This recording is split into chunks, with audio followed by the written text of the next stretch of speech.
Hey everybody, welcome back. Glad you tuned in. Today I'm going to look at 4 tips about woodworking. 2 of them have to do with pin turning, 2 of them have to do with general woodworking. Thanks for tuning in, and let's see how we can make our woodworking easier, better, safer, and more fun.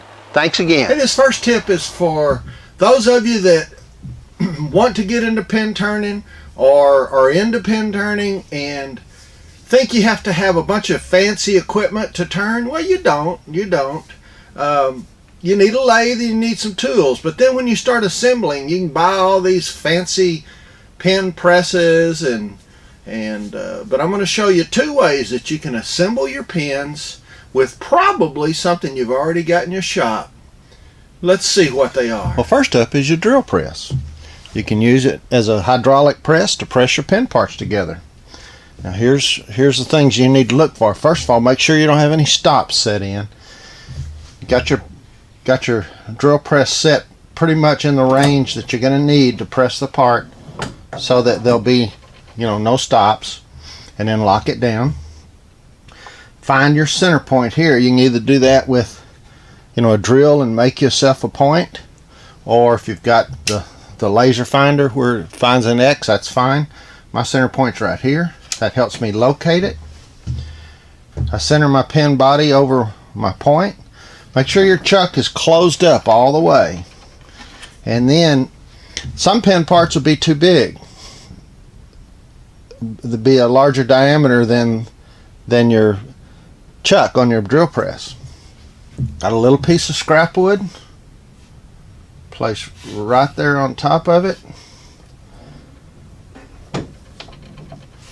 Then we just press it in.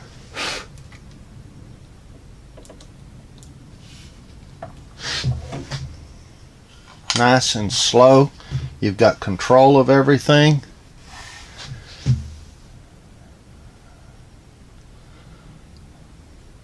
And if you've got a little drill press, you've already got that in your shop. Now let's look at the second way. Well, most of you have seen me assemble pins before. This is just a 12-inch bar clamp that I got from Harbor Freight.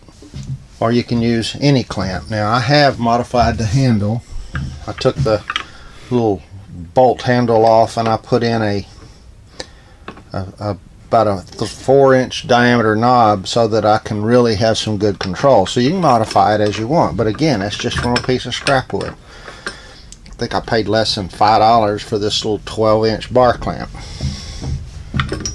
Now, I also made a little sled that fits right there. It's got a little V in it. Centers everything up. So all you do is adjust about the right height that you need. Get it up close, and I got my clip positioned where I want it. Just place it in, hold it, and just gently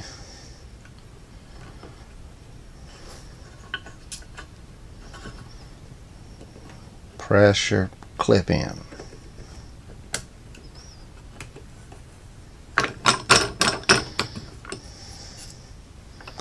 And there we are. Drill press used at this end, a cheap bar clamp used at this end.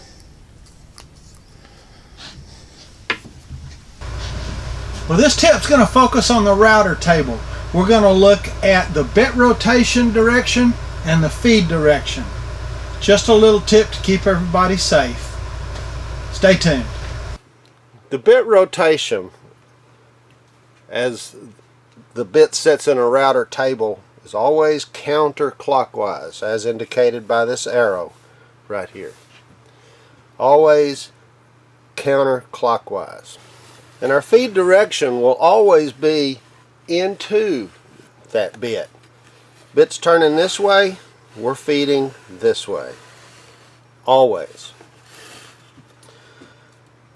You could see what would happen if this bit's turning this way. Let's take our fence back out of the way.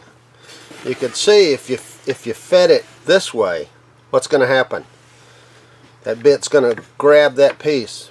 Bit's rotating, that bit's going to grab that piece and it's going to shoot it across. It's just like kickback on a table saw, maybe not quite as forceful, but the same effect. This bit rotating this way will grab it, and it will want to pull it out, ruining your cut, jeopardizing your safety. So we always cut, we always feed into the counterclockwise side of the bit. Now, if you're using a bit with a bearing on it, just real quick, how do you set that up? Well, that's pretty easy. Basically, you just get yourself a straight edge. I'm just going to use this board, and then you just pull your fence up to where the fence is now in line with your workpiece. Tighten it down, and then you've got the proper amount of router bit to do whatever job it is you were wanting to do. Now a little finishing tip. This is a little thing I do. First time I heard about it, I thought it was crazy. My cousin told me about it.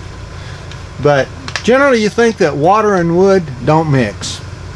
Well, this is a plaque that has been stained and sprayed with lacquer, but it's a little rough. So what I'm going to do is, I've got 600 grit sandpaper here, wet dry, 600 wet dry, and I'm going to pour just a little bit of water on the piece, and then we're going to sand it by hand with a little bit of water. This just knocks off anything that might be on the surface.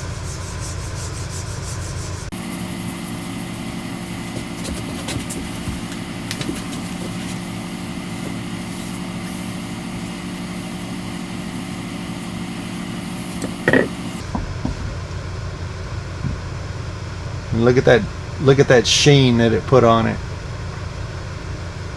Just really smoothed it out real nice, took off all the surface imperfections. The final touch. Now you can come over the top of that with some Canuba wax or Johnson paste wax, and people will take notice of your finishes. Hope that helps. Thanks for watching. Here's a little tip for when you're turning. On this particular kit, these bushings are 12 millimeters, just slightly over 12 millimeters. So I know I have to turn down to close to 12 to get the right fit. But if I want to sneak up on it as I'm turning, I use a 13 millimeter wrench to help me to know, okay, I'm close. So now I can feather out. And you can start that with however big you want. If you want to start with 14 millimeters, that's fine. I usually go up one. If the bushings are 12 millimeters or close, then I'll turn down to where I've got clearance with 13, and then I'll feather in to match my bushings to get a real good fit. Using your wrenches as go and no-go gauges. Thanks for tuning in. I hope those helped you a lot.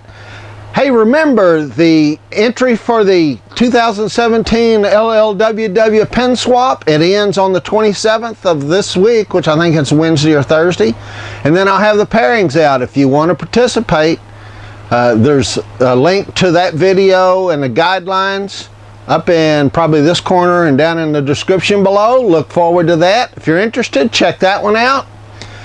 Thanks again for tuning in. I hope these helped you. Until next time, be creative, be thoughtful, and be safe.